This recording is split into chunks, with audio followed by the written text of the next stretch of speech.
Mesdames et messieurs, bonsoir. Politique socio-médicale initiée par le gouvernement ivoirien, la couverture maladie universelle CMU est instituée par la loi numéro 2014-131 du 24 mars 2014. Elle représente un volet important de l'action sociale du gouvernement. De quoi s'agit-il exactement?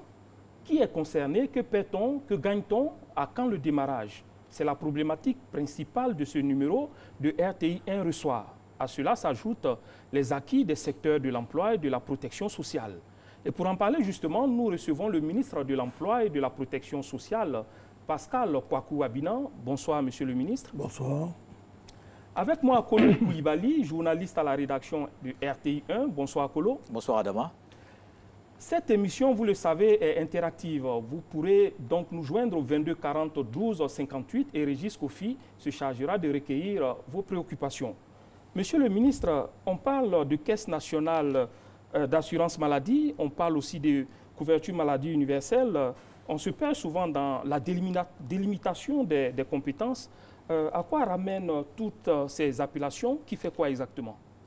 Bien, merci, monsieur, de l'opportunité que vous nous donnez de présenter un des volets importants de notre ministère, le ministère de l'Emploi et de la Protection sociale.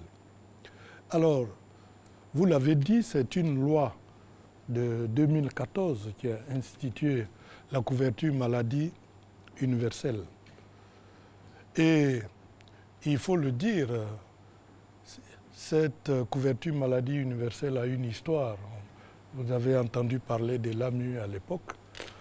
Aujourd'hui, avec l'arrivée au pouvoir du président Alassane Ouattara, qui a estimé que l'ancien système donc de l'AMU, qui était une machine lourde, parce qu'avec l'AMU, c'était 3 structures qui devraient gérer le problème maladie des habitants de Côte d'Ivoire, il a mis en place une structure légère, la couverture maladie universelle, qui est pilotée par la Caisse nationale d'assurance maladie, la CNAM, qui est l'élément, l'organisme de pilotage et de régulation.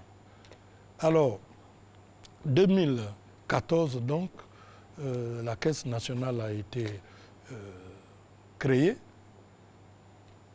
Il a fallu passer par des étapes. Parce que les Ivoiriens s'interrogeaient même de savoir est-ce que cette couverture maladie universelle va avoir lieu. Oui, il fallait donc passer par des étapes. D'abord, c'est une assurance qui va traiter des problèmes de maladies des Ivoiriens et de tous ceux qui vivent en Côte d'Ivoire. Leur offrir un service de qualité à moindre coût. C'est ça l'objectif. Alors, ce qu'on peut retenir, donc, vous avez dit la Caisse nationale, la Caisse d'assurance maladie, la Caisse nationale d'assurance maladie est l'organe de pilotage et est-ce qu'on peut considérer la couverture maladie universelle comme l'organe d'opérationnalisation? Oui, la couverture maladie universelle, c'est un organisme, j'allais dire, national, obligatoire.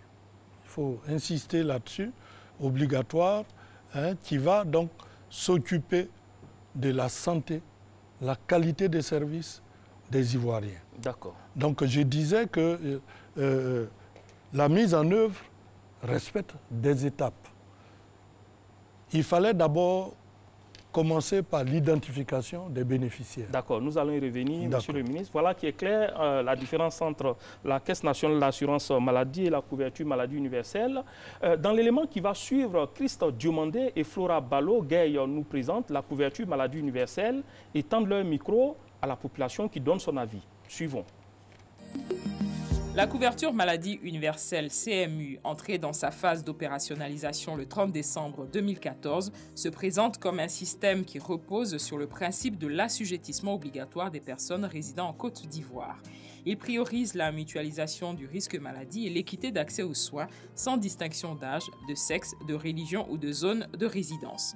La couverture maladie universelle, ce service public dont la gestion a été confiée à l'Institut de prévoyance sociale IPS-CNAM, devrait bientôt s'afficher comme le seul régime légal obligatoire de couverture contre le risque maladie, à l'exception des accidents de travail et des maladies professionnelles gérés par d'autres régimes. Du coup, tous les autres mécanismes de couverture maladie existants, à savoir les assurances privées et les mutuelles, deviennent désormais des couvertures complémentaires à la CMU. Par ailleurs, deux régimes sont en vigueur. Le régime général de base qui est contributif et le régime non contributif affecté aux personnes démunies pour qui l'État se substitue aux assurés pour le paiement des cotisations. Ainsi, le panier de soins de la couverture maladie universelle CMU, constitué de 300 prestations et 170 pathologies, prend-il en charge les prestations effectuées dans les proportions de 30% par l'assuré et 70% par la CNAM. L'actuel CMU prévoit la couverture de 17% de la population pour la première année, un pourcentage qui devrait atteindre 40% d'ici 2025. Ce chantier, lancé, rappelons-le, en 2014 par le président de la République Alassane Ouattara, avance progressivement. Cependant, des défis restent à relever, notamment les contributions de 1000 francs CFA qui sont encore élevées pour les plus démunis. Autre point qui pourrait entraver la pérennité du système CMU. L'insuffisance des infrastructures sanitaires, le vieillissement du plateau technique, bien que le gouvernement ait investi d'importantes sommes pour réhabiliter certains centres de santé, les rééquiper et en construire de nouveaux. Il s'agira également d'inciter les usagers à une consommation responsable des soins et des médicaments. Mais l'un des défis majeurs sera assurément la bonne gouvernance de la couverture maladie universelle. Comment les populations jugent-elles les premiers pas de la CMU ?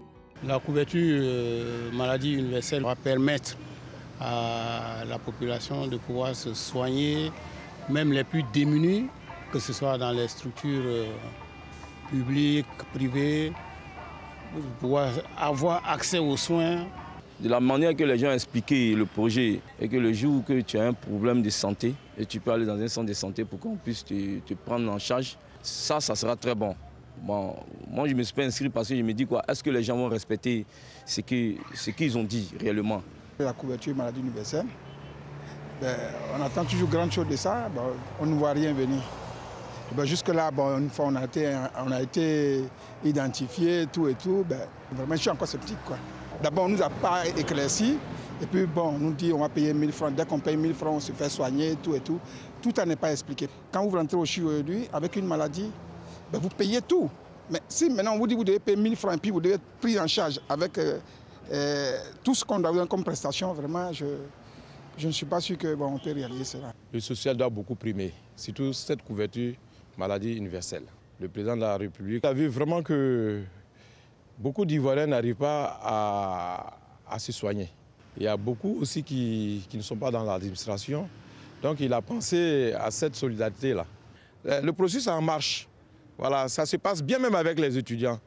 Indiquons que 3 phases entourent l'établissement de la couverture maladie universelle. Ce sont l'enrôlement des populations, l'immatriculation de l'assuré et l'étape des cotisations. Le processus, faut-il le rappeler, et l'élément l'a dit, a été lancé officiellement par l'enrôlement du chef de l'État Alassane Ouattara, précisément le 30 décembre 2014. Dites-nous aujourd'hui, que marque le compteur des enrôlements? Bien, alors le compteur des enrôlements est en marche parce que je crois que dans l'élément, il y a eu une intervention qui a dit est-ce que ça va marcher ou pas? Le problème qu'il y a eu, c'est que l'enrôlement a pris de l'aile, du plomb dans l'aile. Et donc, depuis octobre 2018, le Premier ministre Amadou Gon Coulibaly a mis en place un comité interministériel pour pouvoir accélérer l'enrôlement. l'intensification, parce qu'il s'agit d'une assurance. Si vous n'avez pas d'adhérents, je ne sais pas qui vous assurez. Donc, ce comité qui a été mis en place a fait du bon travail. Pourquoi? Parce que à l'époque, il fallait faire des audiences foraines où les Ivoiriens devraient se déplacer pour aller sur des sites. C'est ça qui a fait que le système d'enrôlement a pris du plomb dans l'aile, comme je le disais tout à l'heure. Mais 4 ans après, on peut compter combien d'adhérents, monsieur le ministre? Mais je vais vous le dire, mais je vais vous expliquer le processus qui est mis en place maintenant et qui a boosté l'enrôlement, puisque le thème qui nous réunit, c'est l'intensification. Voilà.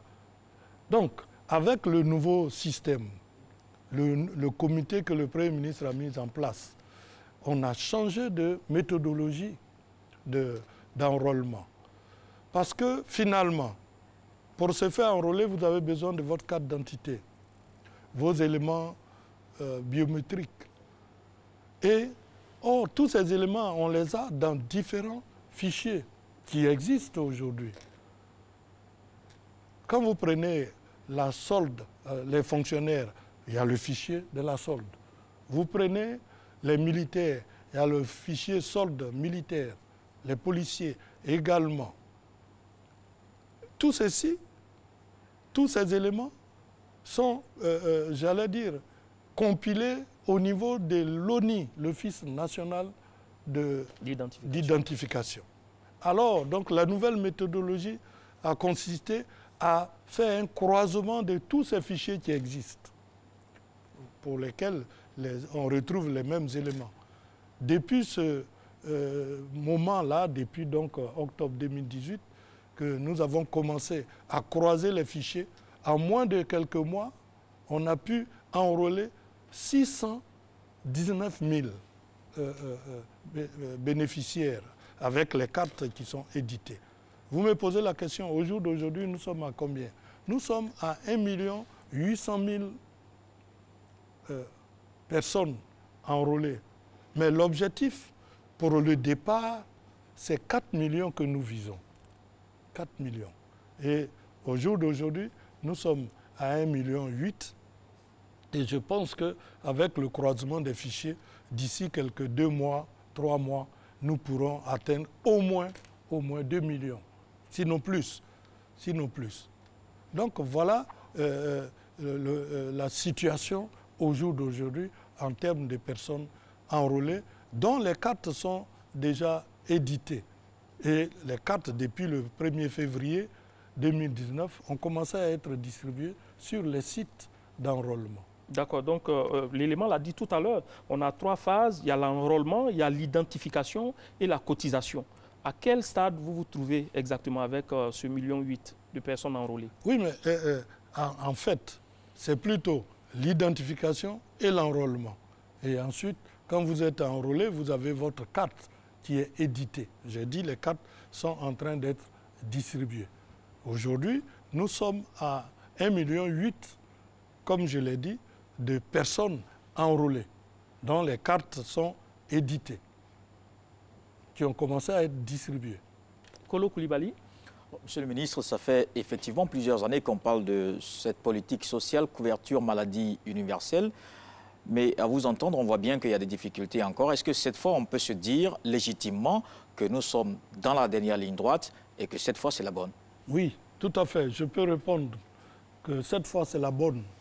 Parce que il fallait d'abord tester les éléments de la Caisse nationale d'assurance maladie, les outils. C'est ça qui a consisté à la phase expérimentale que nous avons eue avec une cible, les étudiants.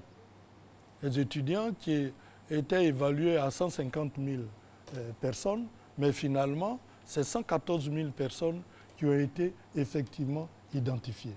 Donc, ce qui a permis à la CNAM, la Caisse nationale d'assurance maladie, de tester ces outils.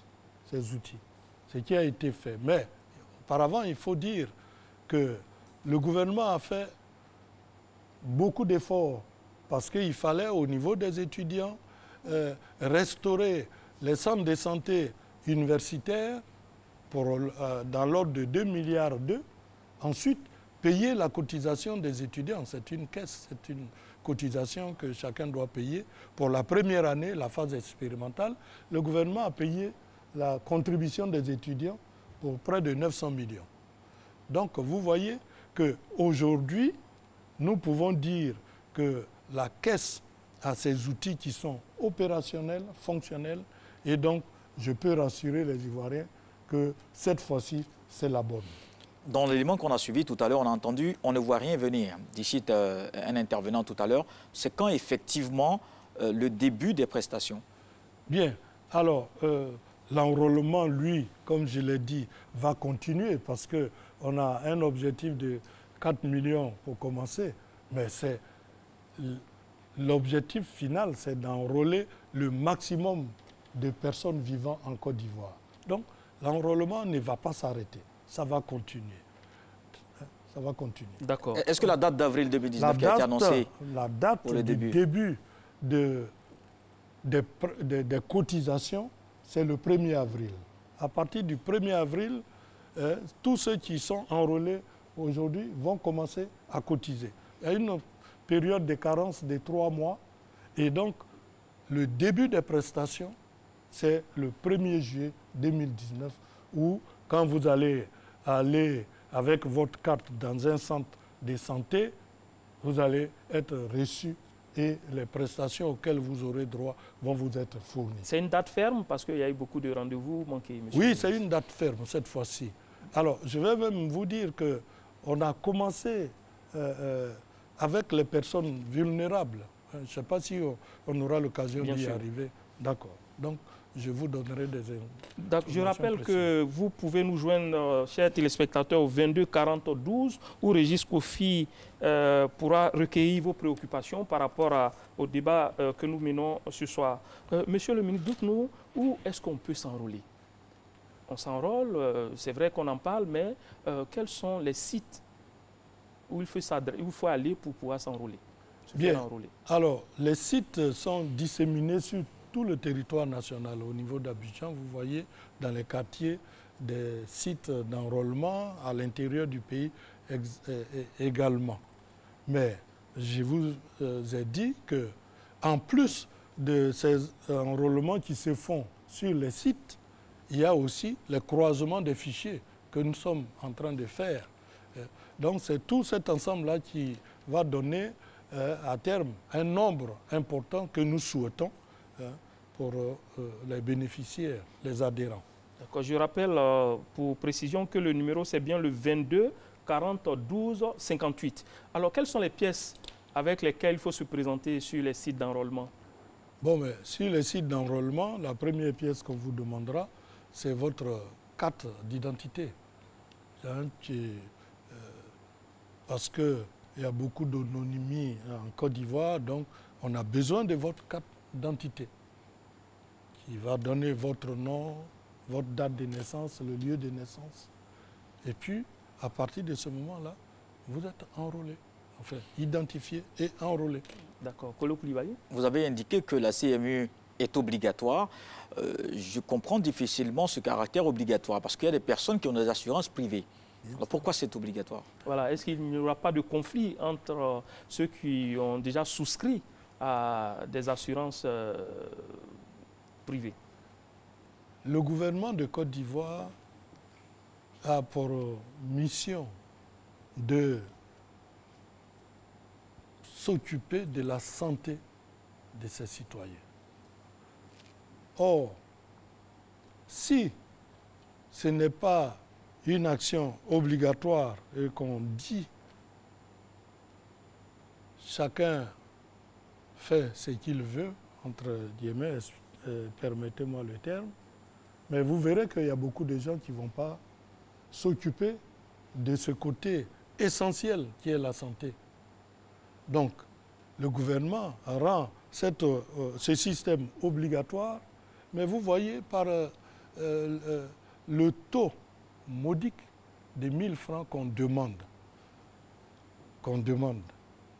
Donc, c'est faire en sorte que tout le monde soit concerné par leur santé et que le gouvernement prenne en charge les autres aspects. Je crois qu'on aura l'occasion d'y arriver également, parce qu'il ne suffit pas d'être enrôlé, d'avoir sa carte.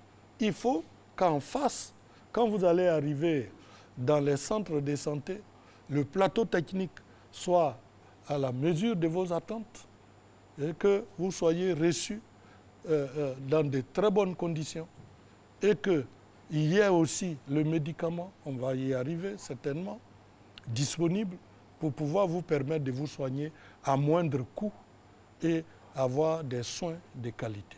D'accord, vous avez parlé du montant modique, 1000 francs. C'est vrai qu'il y a la question des indigents qui est prise en compte par le gouvernement. On va y revenir. Certains se posent quand même des questions sur la capacité de se soigner à 1000 francs. Oui. Est-ce que vous pouvez donner de la garantie qu'à 1000 francs, on peut avoir des soins de très bonne qualité? Tout à fait. À 1000 francs, on peut avoir des garanties de soins de très bonne qualité. C'est un système d'assurance, c'est un système de solidarité. Vous payez 1000 francs par personne et par mois pour une famille de 6 personnes, par exemple. Alors, si tout à l'heure, comme je l'ai dit, nous avons enrôlé plus d'1 800 000 personnes, si tout le monde cotise et tout le monde va cotiser, on est à plus d'1,8 milliard par mois. Il y a une période de carence de 3 mois avant que les prestations ne commencent. Mais tous ces cotisants, ces 1,8 million, ne vont pas tomber malades en même temps. Donc c'est la solidarité qui joue. Et c'est la solidarité qui fait que, qui fera que les soins, malgré les 1000 francs que vous payez, vous aurez les soins à la mesure de vos attentes. On a dit tout à l'heure, dans l'élément, il y a un panier de soins qui est déjà déterminé. Et dans ce panier de soins, on a pris en compte pratiquement toutes les pathologies qui sont, j'allais dire, récurrentes en Côte d'Ivoire. Donc, vous aurez la consultation, vous aurez les examens de laboratoire, vous aurez la radiologie, vous aurez même l'hospitalisation. Donc, malgré que vous avez payé 1000 francs par le jeu, le système de la solidarité, si vous tombez malade, vous serez pris en compte avec des centres de santé qui sont en train d'être réhabilités. Je ne sais pas si je peux déjà en parler. Oui, allez-y. Bon, alors, le gouvernement, toujours soucieux du bien-être et de la santé des Ivoiriens, a pris des mesures pour mettre, j'allais dire, au niveau les centres de santé et les CHU. Il y a 725 centres de santé qui sont sélectionnés, qui sont en voie de réhabilitation. Et c'est pour ça qu'on a repoussé jusqu'en juillet pour les prestations. D'ici là, il y en a qui sont déjà terminés. D'ici là, tous les centres de santé sélectionnés, identifiés seront terminés.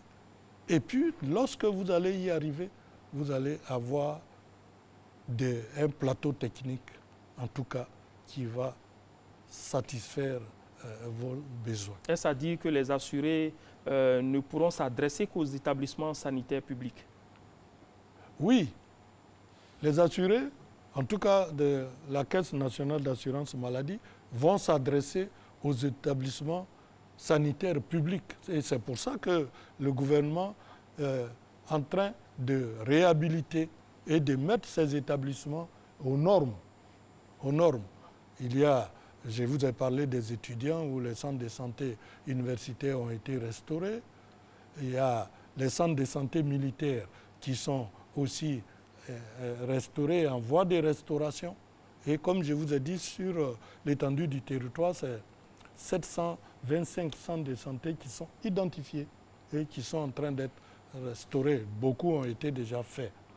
Pour que lorsque le 1er juillet 2019, on va lancer les prestations, que quand les gens vont arriver, ils soient accueillis dans de bonnes conditions. Il faut aussi ajouter que c'est des opérations, j'allais dire, concomitantes, parce que autant vous allez demander aux gens d'aller dans les centres de santé, autant il faut que quand ils arrivent, après leur prescription, ils aient le médicament disponible dans la pharmacie du centre de santé ou même dans les pharmacies privées. De ce point de vue, le gouvernement a pris les dispositions pour, avec la pharmacie de la santé publique, pour avoir un stock de 9 mois. Ça coûte 15 milliards à l'État. Donc vous voyez déjà l'effort que l'État fait pour mettre toutes les dispositions idoines à la disposition de cette assurance maladie universelle. Pour en revenir aux cotisations, Monsieur le ministre, comment se fait le recouvrement, surtout pour ceux qui exercent dans le secteur informel? Bien, alors le recouvrement se fera de la manière suivante. Pour tous ceux qui sont des employés des sociétés, les prélèvements vont se faire au niveau de leurs employeurs et qui vont faire un reversement à la caisse, à la CNPS. Et la CNPS se chargera donc de faire des virements sur le compte de la CNAM. Pour tous ceux qui sont des fonctionnaires du public, les prélèvements vont se faire à la source sur leur solde militaire, civil ou policier et gendarme. Maintenant, pour ceux du secteur informel, c'est ce que vous avez dit. Oui. Donc, je dirais les travailleurs indépendants, mais eux, leurs cotisations peuvent se faire, si c'est des individus, la CNAM a mis une plateforme en place sur laquelle ils peuvent faire leur contribution, ils doivent déposer leur cotisation avec surtout maintenant les nouveaux moyens techniques de paiement, les opérateurs mobiles, et sera très simple pour le faire. Bon, ceux qui sont organisés, parce qu'il y a dans ce groupe informel des gens qui sont organisés en fêtières, des artisans par exemple, ils ont leur fêtière, ils vont cotiser à travers leur fêtière qui se charge de faire les transferts au niveau de la caisse nationale d'assurance maladie. Monsieur le ministre, vous avez parlé de solidarité. Comment le système est-il conçu pour qu'il puisse rejeter les personnes indélicates qui pourraient utiliser abusivement cette assurance, comme on l'a vu ailleurs? Mais d'abord, il faut avoir sa carte. Vous avez votre carte qui est personnelle, donc vous ne pouvez pas prêter votre carte à quelqu'un d'autre, parce que le système tel qu'il est conçu avec la CNAM, mais on a une base de données. Lorsque vous arrivez dans un centre, et on a fait l'expérience à Yamsokro, dans un village qu'on appelle le Boakro, au centre de santé, où le matériel de la CNAM est installé, lorsque vous arrivez, vous présentez votre carte. Et puis, l'agent qui vous reçoit vérifie si vous êtes vraiment le propriétaire de cette carte et si vous êtes dans la base des données. Donc, immédiatement, quand vous donnez votre carte, la base des données de la CNAM vous identifie. Donc, vous ne pouvez pas utiliser cette carte, votre carte, la prêter à quelqu'un d'autre, comme on a vu, comme vous le dites, dans le passé. Parce qu'il n'y avait pas assez d'éléments de contrôle incorporés dans cette carte. Alors, monsieur le ministre, le problème se pose toujours avec notamment le problème de l'aléa moral, parce que là, on a tendance, parce qu'on cotise, on a tendance à vouloir dépenser sans compter avec le même utilisateur, qui est légitime. Mais est-ce que derrière, il y a un système de coercition qui contrôle pour ne pas qu'il y ait des abus? Mais écoutez, je ne sais pas comment on pourrait abuser, parce que vous allez dans un centre, comme j'ai dit, on vous a identifié que c'est vous qui êtes le propriétaire. Mais c'est selon votre état de santé que le prescripteur va vous prescrire les médicaments qu'il vous faut. Mais au-delà, on ne peut pas en même temps penser pouvoir, je ne sais pas, je ne vois vraiment pas en quoi on peut faire un abus. D'accord. Parce que c'est le médecin, c'est l'infirmier, c'est par rapport à votre état de santé qu'il va vous prescrire les médicaments. Vous allez à la pharmacie, on vous sert et vous partez. D'accord. Monsieur le ministre, il y a eu un décret fixant les conditions et les modalités d'assujettissement des personnes économiquement faibles en Conseil des ministres. De quoi s'agit-il exactement? Bon, il s'agit, comme on appelle, des personnes vulnérables. Et, bon, on dit, en termes très précis, les indigents. C'est de cela qu'il s'agit. Alors, donc vous voyez, c'est là encore une des preuves de la politique du président qui ne veut laisser personne sur le bas-côté. Ces personnes-là, indigentes, c'est eux qui sont dans le régime de non contributif. C'est-à-dire, eux ne paieront pas de cotisations. C'est l'État qui paiera pour eux. Voilà, il faut bien que quelqu'un paye quand même, c'est une assurance. Donc c'est l'État qui paiera. Aujourd'hui, nous sommes en période, bon, on a fini la période puisque l'année 2018 est terminée. On a fait l'expérience sur 14 districts sanitaires que compte la Côte d'Ivoire. On a fait les sites pilotes sur 3 districts, Yamoussoukro, Dabakala et puis Issia. Nous les avons reçus à Yamoussoukro en novembre 2018. Donc, c'est une population pilote expérimentale de 90 000 personnes à qui nous avons distribué les cartes. Et tout à l'heure, je disais qu'on a fait l'expérience dans le centre de santé de Lobakro à côté de Yamoussoukro pour tester la fiabilité des outils de la CENAM. Donc ces personnes indigentes, comment elles sont sélectionnées? Parce que je sais que vous allez poser la question. Absolument. Bon, alors, c'est une enquête qui est faite par nos services, nous-mêmes, au niveau du ministère, nos directions régionales, départementales et sous-préfectorales. Ensuite, nous faisons appel aux autorités préfectorales, les préfets, les sous-préfets. Et enfin, nous faisons appel aux communautés elles-mêmes. Dans un village, on réunit tous les directeurs régionaux, départementaux, nos services de base, les préfets et les sous-préfets, et puis les communautés. Il y a le chef du village et toute sa communauté.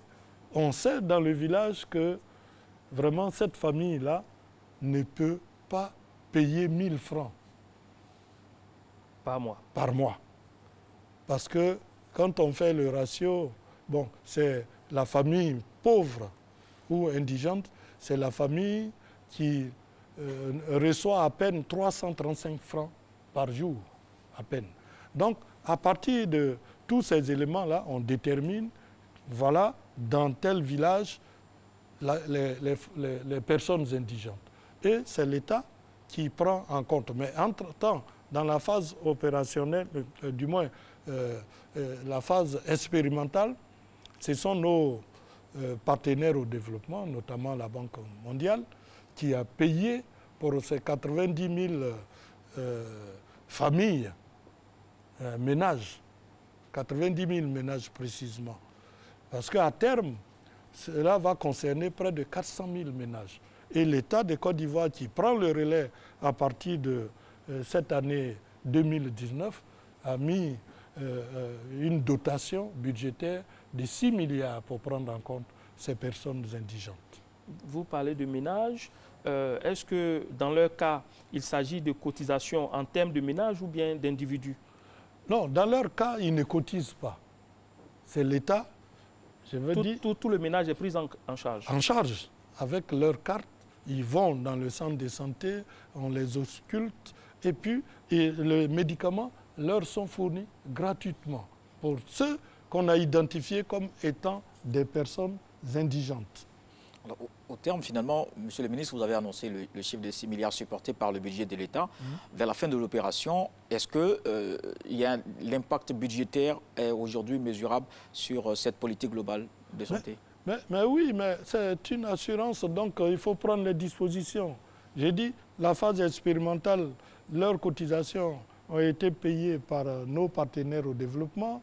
L'État de Côte d'Ivoire qui va prendre le relais cette année a donc fait une dotation budgétaire de 6 milliards. Mais bien entendu, au fur et à mesure que, comme on appelle, le nombre de ces indigents va augmenter, le budget qui sera affecté va augmenter d'autant. Mais, je dis, il y a d'autres mécanismes pour que les gens, on les sorte de la précarité, pour qu'ils ne soient pas éternellement assistés. Donc il y a d'autres mécanismes que l'État a mis en place pour que ces gens-là, à terme, sortent de la précarité. C'est leur faire des activités génératrices de revenus. Et bon, si on a le temps, je crois qu'on va en parler quand on parlera des secours sociaux, par exemple. D'accord, vous avez parlé de la phase pilote, la phase d'expérimentation avec une population estudiantine. Est-ce que vous estimez que cette population estudiantine est assez représentative de la diversité de la population ivoirienne? Bon, pourquoi on a commencé par les étudiants? Parce que bon, ils étaient plus organisés, j'allais dire disponibles, les 4 universités de Côte d'Ivoire. Et donc, l'objectif, c'était d'abord, encore une fois, je le répète, de tester les outils de gestion de la CMU. C'était l'objectif premier. Et ensuite, s'occuper de la santé des étudiants. Donc, écoutez... Les résultats sont satisfaisants? Les résultats ont été satisfaisants. Le système est éprouvé? Le système est totalement éprouvé. Je vous ai parlé de 150 000 étudiants ciblés. Finalement, c'est 114 000 qui ont été identifiés. Mais comme je l'ai dit aussi, tout le monde ne tombe pas malade en même temps. Finalement, ceux qui ont eu accès, j'allais dire, aux prestations, au niveau des étudiants, c'est 14 000 étudiants qui ont fréquenté les centres de santé avec leur carte d'assurance maladie. Donc, comme vous voyez, on cible un total de 4 millions, comme je l'ai dit pour commencer. Si même d'ici juillet, on atteint ces 4 millions ne tomberont pas en même temps malades pour aller solliciter les services de santé. À vous entendre, tout semble parfait, mais le système, l'expérimentation doit permettre aussi de déceler quelques défaillances, quelques insuffisances. Quelles sont les choses que vous avez pu observer qui doivent être corrigées? Mais j'en ai parlé quand je vous parlais de l'identification. J'ai dit, ce qui a coincé au départ, c'est que le système d'audience foraine n'a pas donné les résultats escomptés. Et c'est pour ça que nous avons utilisé une nouvelle méthodologie de croisement des fichiers. Donc, le système, bon, j'ai dit que ça marche bien, mais il y a eu quand même des couacs et qu'au fur et à mesure, nous corrigeons. pour pouvoir rendre le système beaucoup plus performant. Oui, ça c'était la communication au début, faire passer le message et tout. Mais dans la pratique, lorsque vous avez administré ces 114 000 étudiants, qu'est-ce que vous avez pu constater dans le système pratiquement, que ce soit au niveau des soins, que ce soit au niveau de la pharmacie, qui mérite d'être revu? Bien, alors au niveau des soins, mais c'est de manière progressive que la qualité des soins va être améliorée. De manière progressive. Bon, au niveau même de la logistique également, je vous ai dit, les réhabilitations ont commencé, bon, et ça va continuer. Au fur et à mesure que nous allons constater qu'il y a une défaillance quelque part, immédiatement, on va les corriger. Parce qu'on ne peut pas engager un système comme ça et puis dire que tout d'un coup, tout va se dérouler comme sur des roulettes. Donc, évidemment, c'est une affaire des personnes. Hein. Vous allez à l'hôpital, bon, peut-être vous allez trouver un infirmier ou un médecin qui, selon son humeur du jour, ne sera pas dans de bonnes dispositions pour accueillir les gens comme il le faut, mais il y a un système de formation du personnel de santé qui va être mis en place pour faire en sorte que quand les gens arrivent, ils soient bien reçus. D'accord.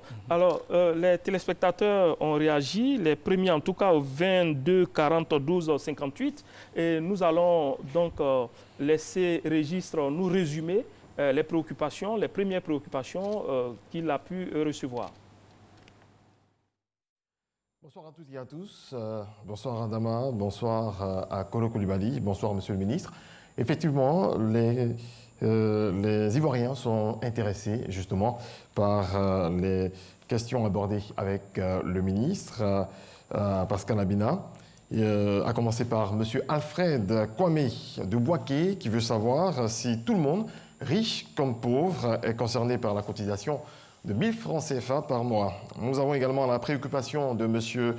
Kanaté Kassoum de la commune d'Abobo, qui lui demande si l'État a prévu des allègements pour les grandes familles en ce qui concerne le paiement des cotisations par mois.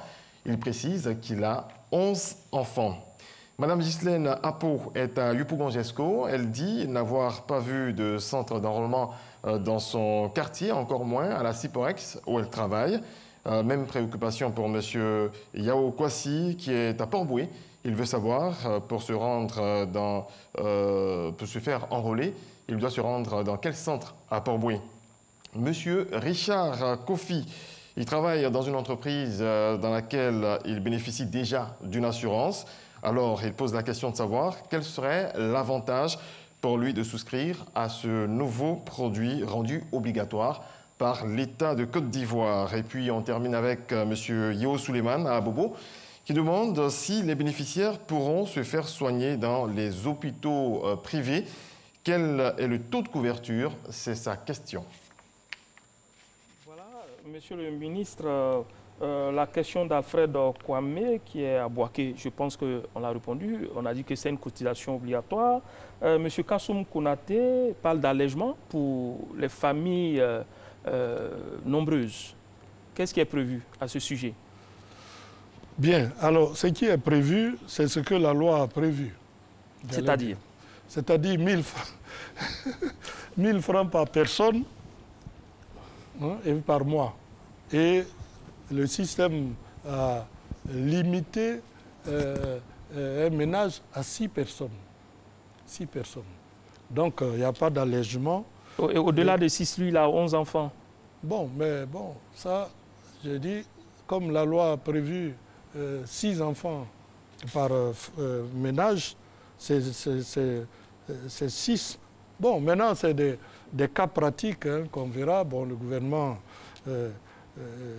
va se saisir de la question pour voir les familles nombreuses. C'est de cela qu'il s'agit. Un sujet à réflexion. Un sujet à réflexion. Mais pour le moment, c'est 6 enfants et c'est 1000 francs par personne et par mois.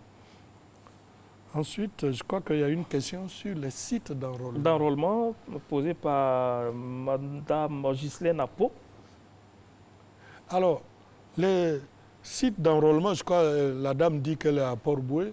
À Yopougon. Elle est à Yopougon. Elle est à Yopougon. Il y a monsieur qui est à Port-Boué. D'accord.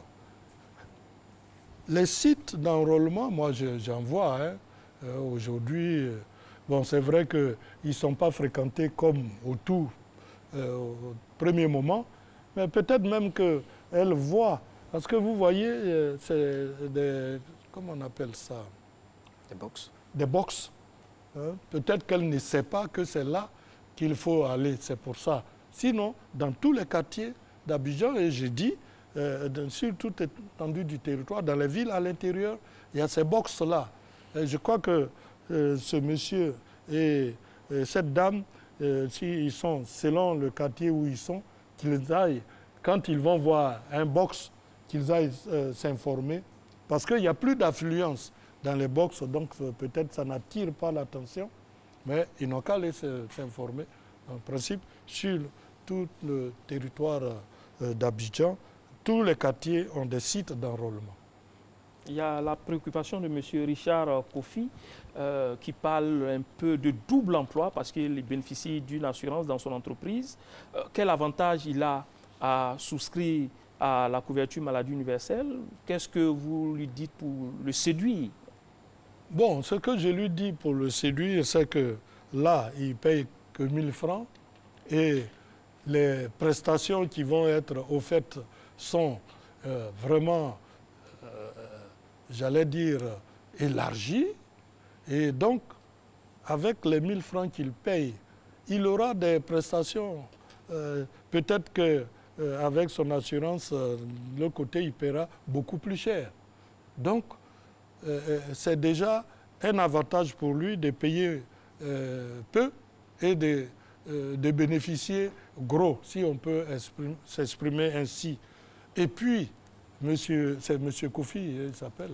Monsieur Kofi Richard, oui. Monsieur Kofi Richard, qu'il me regarde certainement, c'est un Ivoirien, fier d'être Ivoirien, et que par ce système-là, même s'il paye les 1000 francs et qu'il ne sollicite pas la prestation de la CNAM, il aura contribué à la solidarité dont je parlais tout à l'heure, pour permettre de soigner dans de bonnes conditions d'autres frères ivoiriens. Voilà. Donc, il gagne, que ce soit lui-même qui en profite ou qui fait profiter sa cotisation par rapport aux autres Ivoiriens. Non, M. Richard avait toujours d'autres questions concernant les taux. Initialement, c'était 30% comme ticket modérateur, après 70% supporté par la caisse. Qu'est-ce que c'est toujours? Oui, c'est toujours le même taux. Hein. C'est 70% supporté par la caisse et 30% par l'adhérent. Aussi bien pour les médicaments que pour les prestations oui, tout à fait. Dans les centres de santé? Oui, oui, tout à fait. Tout à fait. Il y avait aussi une question sur la convention, certainement, avec les hôpitaux privés. Est-ce que c'est possible que le bénéficiaire, l'assuré, puisse se soigner dans les cliniques? Non, pour le moment, l'assuré ne peut se soigner que dans les hôpitaux publics. Et les hôpitaux, comme je l'ai dit, qui sont identifiés, dont le plateau technique va être relevé. C'est dans ces hôpitaux-là qu'il faut aller avec sa carte, enfin, en tout cas, quand on est adhérent de la CMU, pour le moment. Mais cette préoccupation, le gouvernement y réfléchira. Parce que par rapport au taux, on a dit tout à l'heure que nous demandons, vous voyez déjà les tarifs dans les hôpitaux, du moins les cliniques. Monsieur le ministre, vous parlez de relèvement de plateaux techniques et vous parlez au futur. Nous sommes à 3 mois du début effectif des soins. C'est quand finalement? Mais je vous ai dit qu'il y a eu 725 centres de santé, dont 300 centres de santé de premier contact, c'est-à-dire les centres de santé urbains ou ruraux, qui sont déjà aujourd'hui à même de recevoir les malades, les adhérents de la CMU. Mais pour une question de prudence, donc on a différé l'offre de soins à partir du 1er juillet. Mais sinon, il y a beaucoup de centres qui sont déjà réhabilités, que ce soit au niveau civil comme militaire. Voilà. Monsieur le ministre, on se donne un rendez-vous quand pour constater effectivement que vous avez parlé du 1er juillet. En dehors de ça, quel est l'agenda? Mais l'agenda, c'est celui-là. Le 1er juillet... Prélèvement 1er avril 2019 oui. Et prestation de offre de soins, j'allais dire, 1er juillet 2019. Si vous êtes enrôlé comme moi, avec votre carte, le 1er juillet, vous allez dans un centre de santé. Mais je ne souhaite pas tomber malade, bien entendu. Le 1er juillet, si vous êtes malade, vous allez dans un centre de santé, on vous prend en charge. Nous allons maintenant aborder un autre pan de votre domaine d'intervention, l'emploi. Il existe justement 2 ministères en charge de l'emploi en Côte d'Ivoire. Le vôtre est celui en charge de l'emploi des jeunes. Dites-nous, quelle est la clé des répartitions entre vous? Bon, alors, ce qu'il faut dire à ce niveau, il faut dire que le ministère de l'Emploi et de la Protection sociale est ce ministère-là qui conduit la politique générale de l'emploi en Côte d'Ivoire. Le président de la République, soucieux de ce qu'il y ait une frange importante des populations qui est constituée par les jeunes, a donc voulu créer un ministère spécialement dédié aux problèmes d'emploi jeunes. Mais chaque ministère a ses attributions et la différence, c'est un problème d'âge. La jeunesse, dit-on, part de 16 à 35 ans. Donc, tous ceux qui sont dans cette tranche d'âge-là, leur problème d'emploi est adressé au ministère de l'Emploi des jeunes. Et au-delà, c'est tous ceux qui sont au-delà de cette limite d'âge-là relèvent du ministère de l'Emploi et de la Protection sociale. Donc voilà, c'est le critère d'âge qui détermine. Bon, bien entendu, nous travaillons ensemble de manière concertée pour pouvoir régler les problèmes d'emploi. Question panoramique, quel est votre diagnostic de la situation de l'emploi en Côte d'Ivoire? Bon, alors, le diagnostic, il est fait à travers la politique nationale d'emploi en Côte d'Ivoire, qui est mise en place par le gouvernement. Donc, c'est un ensemble de mesures que le gouvernement a mises en place pour adresser le problème du chômage en Côte d'Ivoire. C'est de cela qu'il s'agit. Alors, l'objectif, c'est d'abord de promouvoir un emploi décent et durable pour les personnes en âge de travailler. Ensuite, c'est d'améliorer les conditions de travail et de vie des travailleurs. Et ensuite, développer un emploi local. Et enfin, promouvoir un emploi décent pour les personnes vulnérables. Donc voilà l'objectif de la politique nationale de l'emploi en Côte d'Ivoire. Bon, vous allez me dire, depuis ce temps-là, bon, enfin, si c'est vous qui... Oui, certainement. Il y a eu combien d'emplois qui ont été créés, quand même? Alors, je sais que cette question n'allait pas m'échapper. Bon, depuis que le président Ouattara est arrivé au pouvoir, donc de 2011 en 2016, il y a 2 600 000 emplois qui ont été créés. Quels sont les secteurs qui sont concernés? Alors, pour la plupart. Les secteurs, ce que nous appelons dans notre jargon les bassins d'emploi, les secteurs les plus porteurs, c'est d'abord le secteur agricole, qui fait à lui seul 50%. Ensuite, le secteur du commerce, des services, qui fait 2,6%. Et puis, le secteur du commerce qui fait 2,1% et l'industrie qui fait 7,9%. Donc voilà la typologie l'emploi en Côte d'Ivoire. Vous avez parlé d'emploi durable dans le programme national d'emploi 2016-2020. Oui. On sait aussi que 70% des emplois sont qualifiés de vulnérables. Alors, les millions d'emplois qui ont été créés, quelle est la proportion d'emplois durables? Donc, ces 2 600 000 emplois qui ont été créés, c'est aussi bien dans le secteur formel que le secteur informel. Et à ce niveau, le secteur informel à lui seul représente près de 90%. Donc vous voyez qu'il y a beaucoup d'emplois dans le secteur informel.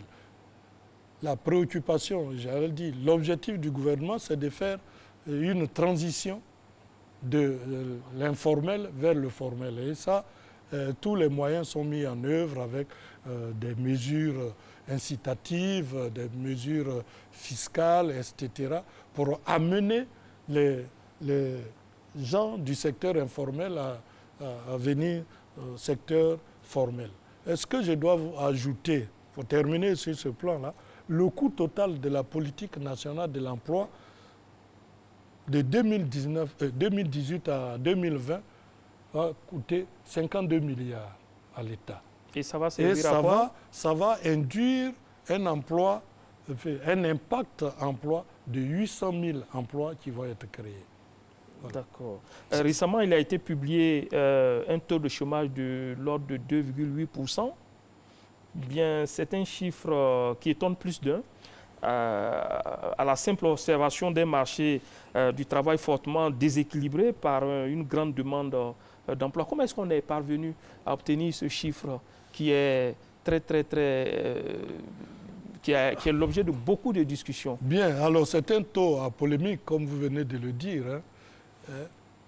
Mais d'abord, il faut se poser la question qui est chômeur. C'est ça la véritable question. On attend votre réponse. Voilà, qui doit être posée. Alors, il y a au niveau du chômeur, il y a des critères que le BIT, le Bureau international du travail, a identifiés pour jauger du taux du chômage. Alors, pour le BIT, être chômeur, ça veut dire quelqu'un qui est sans emploi, bien entendu. Quelqu'un qui est en train de chercher du travail. Ça veut dire qu'il est inscrit à une caisse, une agence qui offre du travail. Et puis, c'est quelqu'un qui est disponible si demain on lui trouve du travail. Voilà les 3 critères que le BIT utilise pour, j'allais dire qui est chômeur. Mais vous voyez que ces critères-là, chez nous, dans nos pays, ne sont pas, j'allais dire, appropriés. Chez nous, celui qui est chômeur, c'est celui qui n'a pas de travail. Mais il ne va pas s'inscrire à une agence pour chercher du travail. Peut-être même qu'il n'est pas disponible si demain on dit qu'il y a du travail. Ils sortent de l'école, bon, ils ont des diplômes, ils veulent travailler, mais ils ne sont pas inscrits. Vous vous souvenez qu'à l'époque, à une époque très lointaine, il y avait l'OMOSI, Office de la main-d'œuvre de Côte d'Ivoire, au temps du président Oufoué. Avant même l'indépendance, ça existait. Et puis après, l'OMOSI a été remplacé par l'AGEP. Et aujourd'hui, c'est l'agence emploi jeunes. Mais chez nous, est-ce que c'est tous les jeunes qui vont s'inscrire à cette agence-là pour chercher du travail? Non, vous en avez certainement chez vous, des neveux, moi j'en ai. Bon, ben, qui ne se... Bon, enfin, ils ne savent même pas peut-être où se trouvent ces agences. Je ne dis pas qu'ils ne veulent pas travailler, mais qui ne savent pas qu'il faut aller d'abord s'inscrire. Voilà. Donc, ceux-là, c'est des chômeurs chez nous. Ils sont chômeurs parce qu'ils n'ont pas de travail. Donc, pour avoir le taux réel, parce que ce taux a fait polémique, comme mon collègue de l'emploi jeune a parlé de 2,8%, et effectivement, quand nous appliquons les critères du BIT, la Côte d'Ivoire, c'est 2,8%. Le Niger, c'est 2,4%. Le Cameroun et l'Ouganda, c'est 3% dans nos pays. de taux de chômage. Donc, nous voyons manifestement que cela ne reflète pas nos réalités. Et la réalité, c'est quoi? La réalité chez nous, donc, il faut coupler les deux critères, donc le critère BIT et puis nos critères à nous, c'est-à-dire quelqu'un qui est là, qui n'a pas de travail, mais qui est considéré comme chômeur. Quand on applique ces deux critères, nous arrivons à un taux, pour ce qui concerne la Côte d'Ivoire, à un taux de 27,8%, disons en gros 28%. Cela reflète beaucoup plus la réalité du taux de chômage en Côte d'Ivoire. D'accord, vous avez parlé de la politique nationale de l'emploi et vous parlez de 52 milliards. Ça va représenter quoi exactement? Mais ça va représenter toutes les mesures que le gouvernement va mettre en place. J'ai dit c'est de 2018 à 2020. Toutes les mesures que le gouvernement va mettre en place pour créer de l'emploi. Et j'ai dit, avec cette dotation budgétaire-là, c'est 800 000 emplois qui vont être créés sur la période que j'ai indiquée. Voilà. Vous parlez d'emplois stables, d'emplois décents. Quels sont les éléments constitutifs qui pourraient expliquer ces qualificatifs? Quoi ça, l'emploi emploi stable, emploi décent dans la politique, vous en avez parlé tout à l'heure. Il s'agit de quel genre d'emploi? Un emploi décent, d'abord, il y a 3 critères. C'est un emploi productif et durable. Ensuite, un emploi décent, c'est les conditions de travail et de vie du travailleur. Et enfin, un emploi décent, c'est de faire en sorte que on puisse, comment expliquer ça, que le travailleur, voilà, le travailleur puisse vivre décemment de son activité de travail. Le secteur informel, on le sait, il y a beaucoup de personnes qui exercent dans ces milieux. Est-ce qu'on a des chiffres? Est-ce qu'on sait aujourd'hui le nombre de personnes dans ces secteurs? Je vous ai dit que sur les 2 600 000 emplois qui ont été créés sur la période que j'ai indiquée, il y a 90%. Ça, ce sont les emplois créés. De façon générale, est-ce qu'on sait aujourd'hui qui sont ceux qui sont dans le secteur informel? Oui, mais ceux qui sont dans le secteur informel, cette question me fait rire parce que j'ai eu à traiter ça à d'autres époques. S'ils sont dans le secteur informel, ça veut dire qu'ils ne sont pas dans le secteur formel et qu'on ne voit pas. Je disais à l'époque qu'il y a des gros calibres qui sont cachés dans ces secteurs informels. Donc, l'ambition, c'est de faire en sorte que ces gens-là sortent du secteur informel. Bon, mais qu'est-ce qu'on fait? Ce que nous faisons, j'ai dit, il y a des mesures incitatives. Quand vous créez un emploi, vous êtes dans le secteur informel, il y a plutôt les mesures incitatives, c'est par exemple les crédits d'impôt. Les crédits d'impôt que le gouvernement a mis en place. Si vous êtes une entreprise, comment on appelle? Dans le secteur informel? Non. Une entreprise moderne? Une entreprise moderne.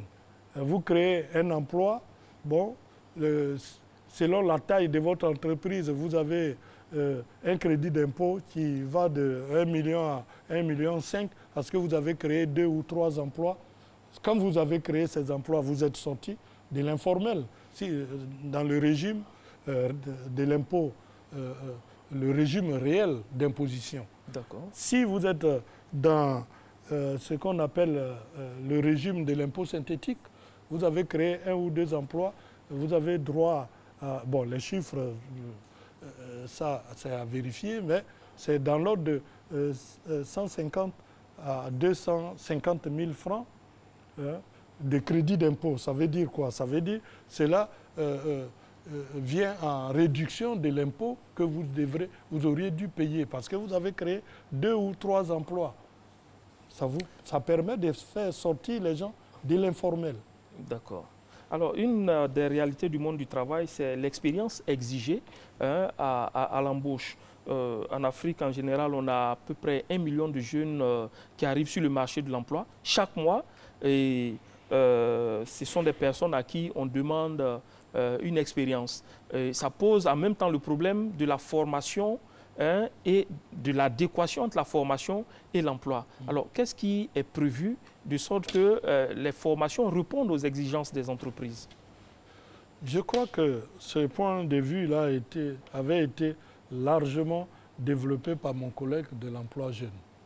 Je ne vais pas reprendre tout ceci, mais ce que je peux dire, le gouvernement a mis en place, et ça, il y a un décret qui est passé tout récemment, en place des mécanismes. Parce que quand on sort de l'école et qu'on va, on dit il faut avoir une expérience, mais pour avoir une expérience, il faut avoir travaillé. Donc les mécanismes que le gouvernement met en place, c'est d'abord les stages écoles, l'apprentissage, et puis à partir de ce moment-là, les jeunes sortent de l'école avec une qualification. En ce moment-là, quand ils vont sur le marché du travail, bon, ils sont opérationnels. D'ailleurs, pour faire bien les choses, le gouvernement, en collaboration ou en partenariat avec le secteur privé, a revu pratiquement toutes les... comment on appelle ça? Tout le système de formation. Vous avez vu, à un certain moment, il y avait tellement de BTS qui, quand les gens ont ces diplômes-là, ils sortent, ils ne sont pas demandés sur le marché. Aujourd'hui, avec le partenariat privé, public-privé, les programmes de formation sont conçus de manière concertée avec le privé, pour que quand les jeunes vont sortir, ils sont formés et déjà ils sont disponibles, ils sont à même d'occuper les emplois, c'est pourquoi ils ont été formés. Nous allons terminer ce chapitre par cette question. Le gouvernement, dans sa politique sociale, a procédé au recrutement des personnes en situation de handicap à la fonction publique en 2018. Combien sont-ils? Combien sont-elles ces personnes? Bien, alors encore une fois, cela prouve, disons, le souci du président de la République de ne laisser personne sur le bas-côté de la route, je vous l'ai dit. Donc, les personnes handicapées sont aussi des Ivoiriens authentiques. Le handicap, bon, c'est une question de nature, mais donc, pour que ces personnes ne se sentent pas marginalisées, le gouvernement a pris des mesures pour faire des recrutements dérogatoires, spécialement pour ces personnes. En 2015, c'est 300 qui ont été recrutés par ce système, et en 2018, c'est 158 qui ont été recrutés par ce système. Donc ça fait à peu près... Faut-il s'attendre à d'autres recrutements dérogatoires? Ah oui, bien sûr. Le processus va continuer en 2019 et en 2020. Je dois dire, moi, au niveau du ministère, nous avons un exemple palpable. Un de mes directeurs est un handicapé malvoyant, monsieur Koné, il s'appelle, mais qui, malgré son handicap, a fait des études et aujourd'hui, il est administrateur général du service social et il est le directeur des personnes handicapées à la direction, du moins au ministère de l'Emploi et de la Protection sociale. Donc vous voyez, c'est des gens qui ont fait des études et qui sont à même de servir leur pays. Et donc c'est pourquoi le président a décidé que ces recrutements dérogatoires se fassent pour que ces gens-là ne soient pas marginalisés. D'accord. Dernière articulation de ce rendez-vous, la protection sociale. Le bien-être social des populations fait partie des préoccupations de l'État. Retraités, personnes du troisième âge, handicapés, sont autant de personnes prises en charge, prises en compte à travers de nombreuses réformes permettant de lutter contre la pauvreté. Voyons tout cela dans cet élément de Sita Soro. 2019 déclarée l'année du social par le président de la République, Alassane Ouattara. Une politique traduite progressivement en action par le ministère de l'Emploi et de la Protection sociale à travers le renforcement et l'amélioration de la couverture sociale de la population. Il s'agit principalement de lutter contre l'exclusion des personnes handicapées et améliorer l'assistance de l'État en faveur des personnes indigentes et des personnes âgées. Le début, ça a été difficile. Pour avoir l'argent, il faut faire la queue. Pendant des heures, ça a été pénible.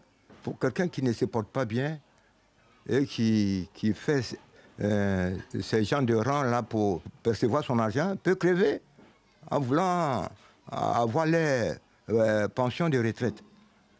Alors maintenant, là, ça va très bien.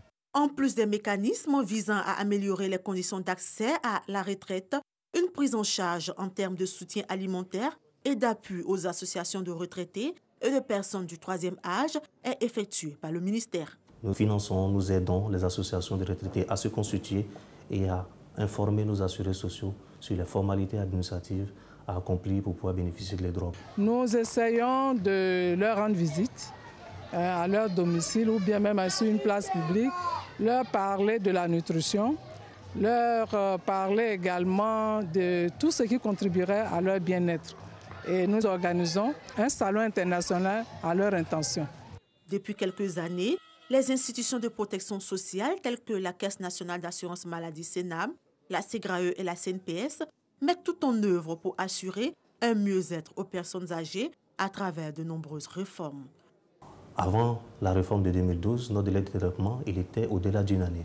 Aujourd'hui, en 12 jours, un dossier bien constitué, sans erreur, est traité par nos agents.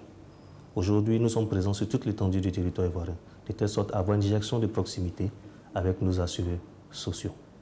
Nous payons régulièrement plus de 80 000 retraités par mois. De façon générale, l'ensemble de nos pensionnés sont payés au plus tard le 25 du mois. Il faut dire qu'aujourd'hui, nous avons plus de 90% de nos assurés qui sont payés via des partenaires financiers, donc par banque ou par microfinance. Et donc, nous faisons le nécessaire pour que ceux-ci reçoivent le montant de leur pension au plus tard le 25 du mois. À côté de ça, d'autres sont payés via les réseaux du Trésor ou encore par des cartes bancaires prépayées que nous leur mettons à disposition au sein de l'institution. Si on vous paye 200 000 francs par mois pendant 10 ans sans revaloriser, compte tenu du taux d'inflation, vous perdez en pouvoir d'achat. Et donc la CNPS s'attelle à réviser régulièrement ces pensions-là en les revalorisant. En général, quand le dossier est bien tenu, ne pose aucun problème, dans le mois qui suit, le travailleur qui est désormais retraité, il peut toucher sa pension autour du 25 du mois. Donc en général, même avant pas mal d'entreprises, pour permettre aux retraités de se rendre à la banque à un moment où les guichets ne sont pas très encombrés, compte tenu de leur âge. Par contre, la majeure partie de la population, soit 90%, ne bénéficie d'aucune couverture sociale, notamment les populations du milieu rural et les travailleurs du secteur informel. Un défi que ces institutions comptent relever. C'est près de 8 à 10 millions de personnes qu'on doit couvrir, en plus des travailleurs que nous couvrons aujourd'hui, qui sont autour de 700 000. À côté des travailleurs indépendants, nous avons aussi un projet de retraite complémentaire, parce que les travailleurs aspirent à un certain taux de remplacement de leur salaire, qui est situé autour de 70%. Aujourd'hui, le régime que nous gérons remplace maximum 50%. Donc nous devons mettre en place une retraite complémentaire pour atteindre ces 70%. Nous voulons faire évoluer la sécurité sociale pour qu'elle puisse couvrir tout le monde. Et donc nous comptons jouer pleinement notre rôle pour pouvoir faire bénéficier tout ce monde-là d'une protection sociale. Ce qu'il faut préciser, c'est que les pensions de retraite sont déterminées en fonction du salaire d'activité. Mais l'État, l'employeur, le gouvernement ivoirien, toujours dans sa bienséance, a toujours voulu améliorer les prestations de ses assurés sociaux. Donc en 2017, elle a, toujours dans la démarche de bienveillance, accordé des mesures sociales qui ont permis de revaloriser, bien entendu, ces prestations sociales. Le ministère intervient également dans l'accompagnement des institutions de formation spécialisées pour ce qui est de la scolarisation, de l'aide à l'insertion socio-économique. Ceci à travers la préparation des textes réglementaires et de plaidoyers favorables à des recrutements plus importants de personnes en situation de handicap. Alors, Monsieur le ministre, nous l'avons vu, il y a des améliorations, mais ce n'est pas un secret. Il y a beaucoup de travailleurs encore qui rencontrent de nombreuses difficultés. Ils travaillent dans la précarité sans être embauchés. Ils ne sont pas déclarés à la Caisse nationale de prévoyance sociale. Ils travaillent de longues heures. Les mesures de sécurité sont précaires. Que font vos services pour mettre fin à ces pratiques? Bien, je vous remercie. Alors, ces pratiques dont on parle, existent. C'est ce que nous disons, c'est le travail au noir. Des gens qui sont dans les entreprises, qui ne sont pas déclarés à la CNPS, donc qui n'ont aucune couverture sociale en cas d'accident de travail ou de maladie, qui sont exposés, livrés à eux-mêmes, qui sont même payés en dessous du SMIC, qui a été revalorisé grâce à la politique du président de 30 à 60 000. Alors, je viens de donner des instructions fermes à la CNPS pour procéder à un contrôle systématique dans toutes les entreprises, et cela va commencer dès demain, pour déceler ceux des entreprises ou ceux des entrepreneurs, des employeurs qui continuent de faire travailler des gens sans les déclarer au noir. On m'a même dit dans une entreprise, c'est pratiquement une prison. Quand les gens rentrent, on ferme tout. Et quand vous passez, vous ne savez pas qu'il y a des gens qui travaillent là-bas et ils ne doivent pas parler. Ce système va prendre fin. Les inspecteurs de travail et les médecins inspecteurs de travail vont être déployés, comme je dis, à partir de demain. Mais déjà, il y a eu des contrôles qui ont été faits pour la mise en œuvre des mesures qu'il faut faire pour que les gens travaillent dans de bonnes conditions et assurer leur sécurité. D'accord. En 2018, il y a eu près de 2000 contrôles qui ont été effectués par nos inspecteurs de travail sur toute l'étendue du territoire. Sur la question spécifique de la mise en œuvre donc, des mesures, à savoir le SMIC, les conditions de travail, la CNPS, je crois que le directeur général en a parlé tout à l'heure, avec nos services, ces contrôles vont commencer dès demain pour que les gens se mettent dans les normes, parce que cela est prescrit par le nouveau code de travail qui a été voté en 2015.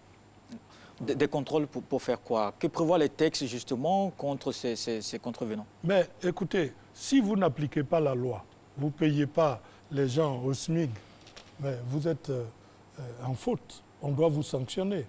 Si vous ne prenez pas des dispositions prescrites par le Code du travail pour mettre vos travailleurs en sécurité et améliorer, faire en sorte qu'il y ait des mesures pour améliorer leur santé, vous êtes en faute.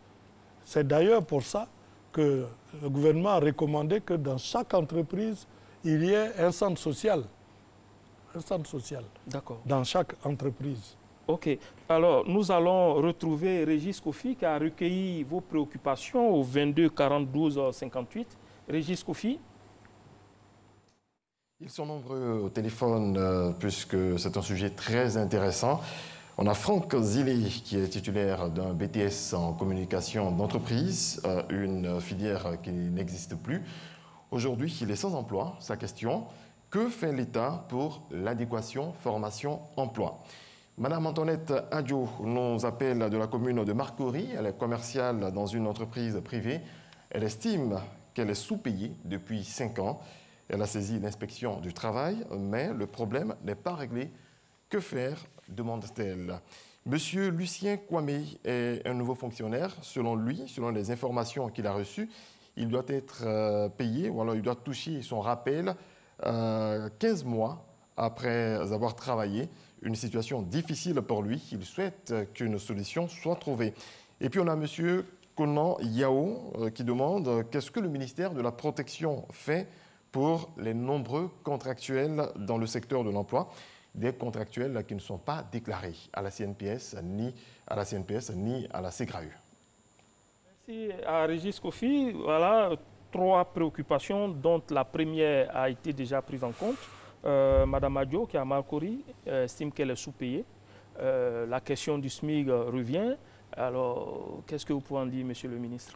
Bien, je remercie Madame Adjo, mais ce que je dois dire, Madame Adjo connaît le montant du SMIG aujourd'hui, qui est de 60 000 francs.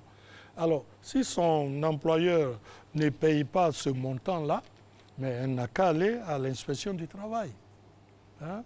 C'est sans suite, c'est ce qu'elle a dit. Ah non, si, il doit avoir une suite. Je ne sais pas quelle inspection elle a saisie. Je ne sais pas, bon, qu'elle me dise. Quelle est... Donc la direction, c'est l'inspection du travail. L'inspection du travail qui doit aller vérifier effectivement si l'employeur ne paye pas les 60 000, le SMIG. Quand même, je pense qu'on lui donne un bulletin de paye, hein, sur lequel le montant qu'on lui paye est inscrit. Donc, avec tous ces éléments, l'inspecteur du travail est saisi et l'inspecteur du travail fera un contrôle. S'il s'avère que cette entreprise ne paye pas effectivement le montant, le SMIC, donc, même il y a les sanctions qui sont imposées et qui vont être infligées à cette entreprise. Alors, à partir du SMIC, est-ce que le ministère a pu constater qu'il y a eu une révalorisation des rémunérations? Mais bien sûr, l'augmentation du SMIC a fait en sorte que les rémunérations ont été révalorisées. C'était l'objectif. Voilà. La question de M. Lucien Kwame, qui a 15 mois de rappel, il attend 15 mois de rappel de salaire. Et il travaille et depuis 15 mois, il n'est pas payé. Il n'est pas payé. Si je comprends bien. Voilà. Il ne sait pas qu'est-ce qu'il doit faire. Mais ce qu'il doit faire, c'est que tout travail mérite salaire. Et 15 mois, et il continue de travailler. Bon, mais je ne sais pas dans quel secteur il est. Comment il vit? Comment il vit, ce monsieur? L'employeur ne peut quand même pas se permettre de faire travailler quelqu'un pendant 15 mois sans qu'il ne verse un mois de salaire, quand même. Mais bon, là encore, j'ai dit, le monsieur doit saisir l'inspection du travail. Mais ça me paraît un cas cocasse, hein, je ne sais pas si cela est possible. 15 mois, c'est 1 an et demi. Et puis chaque mois... Mais comment il fait pour se déplacer? Comment il fait pour vivre? Et puis il continue de travailler, il survit. Donc qu'il saisisse l'inspection du travail et des contrôles vont être effectués là-bas. Et l'employeur va expliquer pourquoi depuis 15 mois, il fait travailler quelqu'un et qu'il ne paye pas. Dernière préoccupation des téléspectateurs, la question des contractuels qui ne sont pas déclarés, qui ne savent pas à quel moment le contrat doit changer de nature. Ben voilà, ben c'est tout ça que j'avais enrobé sous le vocable de travail au noir. Les gens, bon, on dit ils sont des contractuels. Parce que quand vous engagez quelqu'un, il y a un certain délai, il est obligé, vous êtes plutôt obligé de l'embaucher. Donc les gens trouvent ce malin plaisir-là. On dit non, ils ne sont pas embauchés, c'est des contractuels. Chaque 3 mois ou chaque 6 mois, et puis bon, ainsi de suite, et ça perdure. Mais tout ça, c'est des problèmes que nous allons régler. Parce qu'à partir du moment où vous avez engagé quelqu'un, au-delà du délai prescrit légalement, il est considéré comme en situation de statut CDI, c'est-à-dire contrat à durée indéterminée. Alors, donc, c'est des problèmes que nous allons régler. Ce n'est pas normal qu'on embauche des gens qui font des années et qui sont considérés comme des contractuels. Monsieur le ministre, il a été question de création de régime de retraite complémentaire pour les fonctionnaires depuis le 4 avril. Qu'est-ce qu'il en est? Le dossier suit son cours. Nous sommes dans un milieu de travail où, d'après le BIT, c'est le tripartisme, c'est-à-dire tout ce qui doit se faire, c'est fait avec les partenaires, les employeurs, les travailleurs et le gouvernement. Dans ce cas précis, les fonctionnaires, il y a un comité qui est en train de travailler pour décider de ce système de retraite complémentaire. Pourquoi le gouvernement a décidé cela? Vous voyez, quand vous êtes fonctionnaire, vous avez un revenu. Quand vous allez à la retraite, c'est évident, vous perdez une partie de ces revenus. Et donc, votre niveau de vie, qui lui, en principe, ne doit pas baisser, si vous n'avez pas la totalité du revenu qui vous permettait de vivre, vous voyez que ça crée beaucoup de problèmes et des situations dramatiques même peuvent survenir. Donc le gouvernement a décidé de faire en sorte que le fonctionnaire à la retraite garde un certain niveau de revenus qui lui permettent de maintenir un tant soit peu son train de vie. C'est ça l'objectif de ce système de retraite complémentaire. Je dois dire que dans beaucoup de services où il y a les régies, ce système existe, où les régies ont créé des retraites complémentaires pour améliorer le revenu des retraités qui sont dans ces services-là. Ça, c'est la fonction publique. Est-ce que quelque chose est prévu pour les pensions de retraite pour ceux qui ont exercé dans le privé? Dans le privé, exactement. Je crois que dans l'élément, le directeur général de la CNPS l'a dit, vous n'avez pas certainement fait attention. Là-bas aussi, dans le privé, que ce soit à la CNPS ou à la CGRAE, d'ailleurs, ils sont déjà prêts. Hein. Ils attendent seulement qu'au niveau de la fonction publique, le dossier soit bouclé pour engager le processus en même temps. Là-bas aussi, il va y avoir ce système de retraite complémentaire. D'accord. Nous sommes au terme de cette émission. Monsieur le ministre, on va vous laisser conclure par le sujet principal de notre entretien, la couverture maladie universelle, et puis éventuellement parler de la protection sociale. Oui, mais bon, alors, en guise de conclusion. Absolument. Bon, alors, en guise de conclusion, je dois dire que la couverture maladie universelle est lancée et c'est irréversible. On a donné le chronogramme, donc 1er avril, début des prélèvements, donc des cotisations, 1er juillet, début de l'offre de soins, donc des prestations. Donc c'est un processus qui est irréversible et cette fois-ci, les Ivoiriens vont se rendre compte, vont constater que ce n'est pas des choses qu'on a lancées comme ça. Ensuite, pour la protection sociale, vous avez dit, mais tout ce que j'ai développé rentre dans le cadre de la protection sociale. Ce dont on n'a pas parlé, par manque de temps, c'est les personnes âgées.